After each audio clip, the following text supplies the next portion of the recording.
Quand la survie du cœur se déguise en amour, est-ce que ton histoire est de l'amour ou est-ce que ton histoire ressemble à l'amour?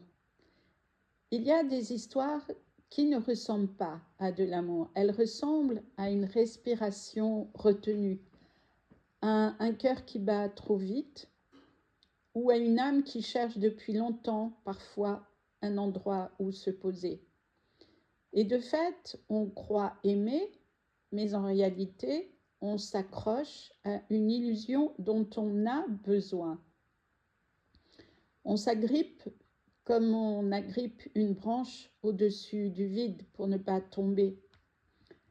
Et cela n'est pas de l'amour, puisqu'il n'y a que de la souffrance, il n'y a pas de réciprocité. Et c'est ton corps qui te dit, à ce moment-là, ne me laisse pas retomber dans l'obscurité que j'ai connue il y a longtemps. Mais toi, tu ne sais pas forcément décoder les messages de ton corps. Donc, quand l'amour devient une lutte, tu t'es peut-être demandé pourquoi tu restais ou pourquoi tu restes, pourquoi tu donnes autant, pourquoi tu attends encore et encore un geste, un mot, un signe, un retour, si minime soit-il. Ce n'est pas parce que tu aimes trop, c'est parce que tu as appris quelque part dans ton histoire que l'amour est une épreuve. Que l'amour est un terrain instable, un lieu où tu dois mériter ta place. Ça, c'est la mémoire, le souvenir que tu portes dans ton cœur, même si tu l'as oublié d'ailleurs. Donc, tu as confondu l'intensité avec la vérité, la tension avec la passion, et la peur avec l'attachement, le besoin de réparation avec l'amour. Tu n'étais ou tu n'es pas amoureuse, tu es en alerte, et le corps se souvient de tout, même de ce que toi, tu as oublié. Ton corps se souvient des portes qui se ferment trop vite, des voix qui montent, des absences qui durent, des silences qui blessent. Il se souvient de l'enfant que tu étais, qui attendait qu'on revienne, qu'on la regarde ou qu'on la choisisse, en tout cas qu'on la voie un petit peu.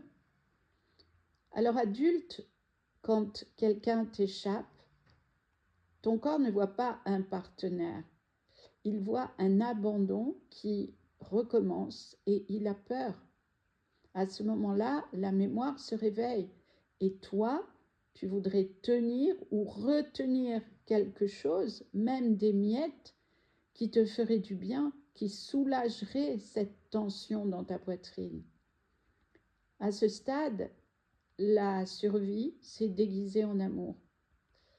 Et elle peut avoir 1000 visages, elle peut ressembler à la patience, à la loyauté, à la passion, à de l'adaptation, à de la dévotion. Tu es en admiration devant un homme ou une femme qui ne te donne rien.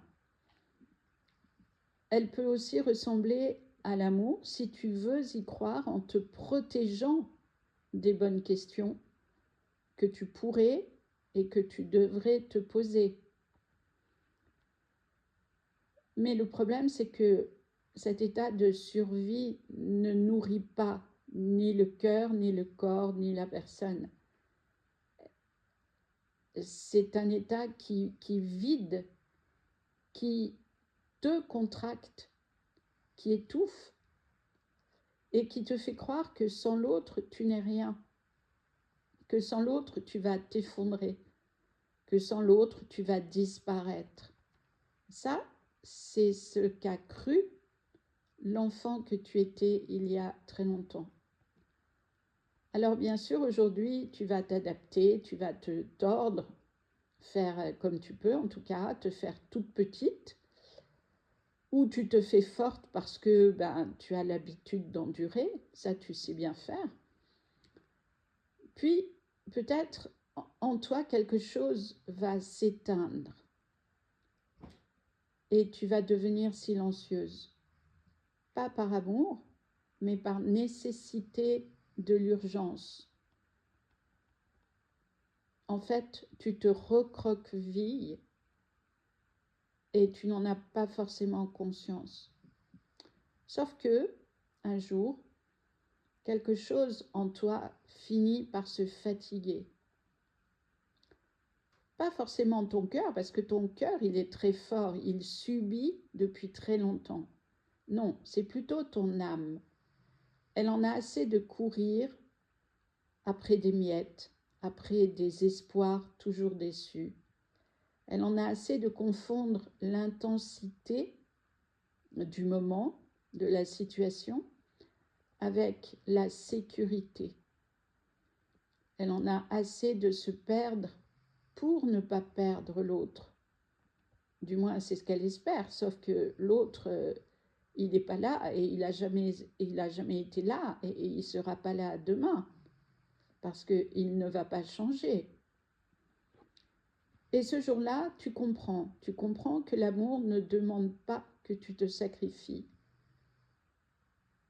que l'amour ne demande pas que tu t'adaptes en permanence, que tu te trahisses constamment. Et tu comprends aussi que l'amour ne doit pas être une lutte, parce que tu finis par poser les bonnes questions et te dire mais c'est pas normal. L'amour, ça n'est pas souffrir. Ça, c'est la mémoire.